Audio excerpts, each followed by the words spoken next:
Hello, I'm Eric Levitt. I'm the city manager for the city of Janesville. This year, as a change in what we've done in the past, what we're going to be doing is trying to get more proactive input from the citizens on our upcoming 2011 budget. You may ask, why are we looking to do that? Well, we're looking to do that because us here in Janesville, just like the school district, just like many entities across the country, are facing budget issues going into 2011. And so part of our plan is to try to get citizen input as one tool in helping us to analyze our budget going forward, and to help the council in their decision making this fall as far as tough budget choices as far as possible tax or fee increases versus budget cuts such as critical services that we serve the community with. So what I'd like to do is turn over the program to Jay Winzenz, our Administrative Services Director, who's going to be going through a presentation for you to outline how we're looking for your input in the budget process over this summer. And then with that, we're going to have an online tool that you'll be able to go online on the City of Janesville website and be able to do a survey to help us in our decision making for the coming budget year. Thank you. Thanks, Eric. As Eric said, I'm Jay Winzenz, Director of Administrative Services, Assistant City Manager for the City of Janesville. And we've been working on a series of budget options for the citizens of Janesville to consider as part of the 2011 development of the 2011 budget. And we put together a PowerPoint presentation on various service levels and options available to the citizens of Janesville, as well as an online tool survey, if you will, to allow the citizens to express their preferences concerning service levels and potential property tax or fee increases associated with those various service levels. So at this time, I'd like to go over to the PowerPoint presentation. And what we're calling this endeavor is the Budget Advice Scorecard. And the Budget Advice Scorecard is an instrument to seek your advice on the levels of service the city provides to the citizens of Janesville, to our customers. And to get there, we'll be showing you features and the costs of providing different levels of service. And then you'll have an opportunity to complete an online budget advice scorecard to record your preferences. This is not a referendum on specific service levels or projects, and that's very important to remember. What we're seeking is advice from you to allow the division and department heads some input in developing their budgets, as well as the city council when they're considering those budgets later this year. Your advice will be provided to the city council, and the city council will make the ultimate budget decision concerning service levels and spending through the budget process. One of the first steps we took in examining the budget issue, and one of the first pieces of information we wanted to provide to you, was where do your property tax dollars go? When you pay property taxes, it goes to various different entities, the City of Janesville only being one of those. And when we look at property taxes, we look at the average assessed home in the City of Janesville, and the average assessed home has a value of $113,800. And that home pays approximately $2,964 in property taxes. Those are total property taxes to all taxing jurisdictions. And a portion of that goes to the Janesville School District. About $997 goes to the Janesville School District. A portion goes to the state of Wisconsin, about $23. A portion goes to the City of Janesville to pay for the municipal services that we deliver, and that's about $937. A portion goes to Black Hawk Technical College, about $239. And last, Rock County receives a portion of those property taxes in an amount of about $768. If you live in the Milton School District, the distributions amongst those entities are the same, except rather than paying property taxes to the Janesville School District, you pay property taxes to the Milton School District. And the Milton School District tax rate is slightly less than the Janesville School District, and you pay about $904 to the Milton School District.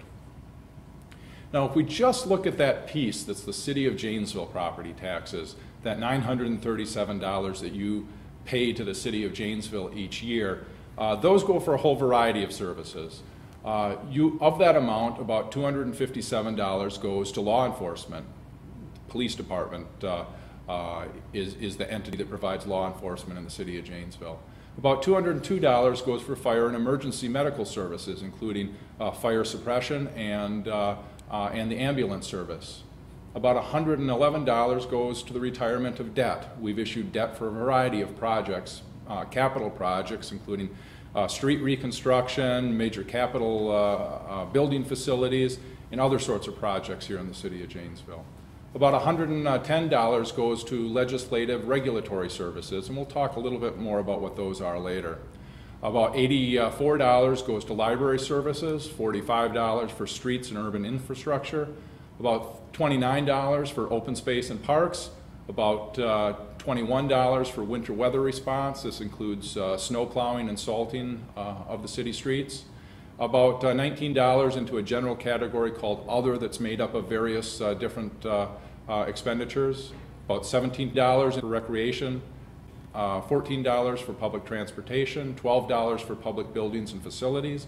That includes the maintenance of all municipal facilities. About $11 for recreation programming. And lastly, about $5 for the maintenance of private property. This includes our housing and nuisance code enforcement. The city of Janesville has a problem. Spending growth is outpacing revenue growth.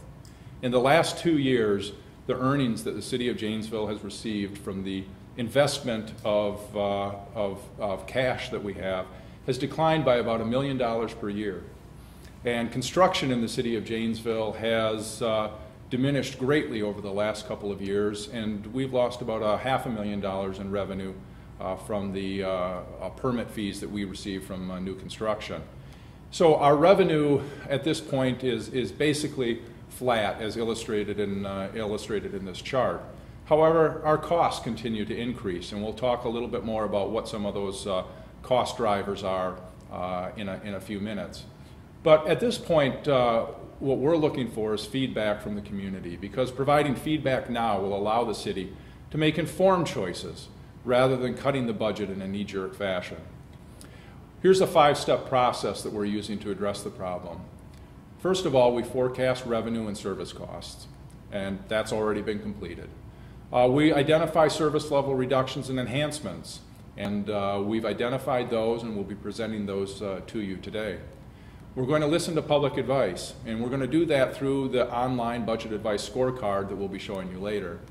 We'll present the public input to the City Council, and lastly, the City Council will decide upon the policy direction.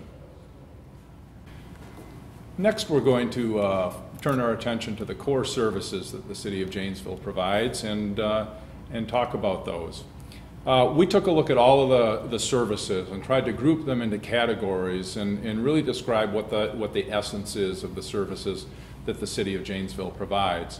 And we identified 12 core services that we're going to focus on today. The first service is to provide law enforcement. That's pretty self-explanatory. The second core service is fire and emergency medical response. We provide both fire suppression as well as our emergency medical services here in the city of Janesville. The third core service is the Hedberg Public Library.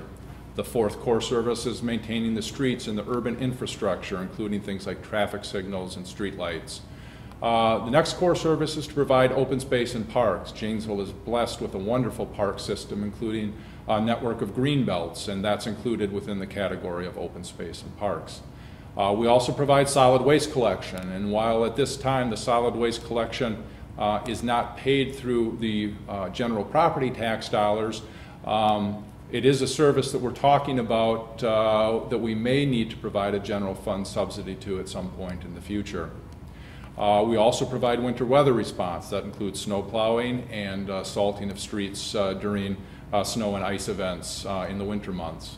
We also provide recreation facilities, things such as the senior center, the ice skating center, the aquatics facilities, the wading pools here in the city of Janesville. We provide public transportation. We have a fixed route public transportation system in the city of Janesville, and we also have night side service and tripper routes to serve the schools. In addition, we operate the Beloit-Janesville Express service, providing bus service between Janesville and Beloit.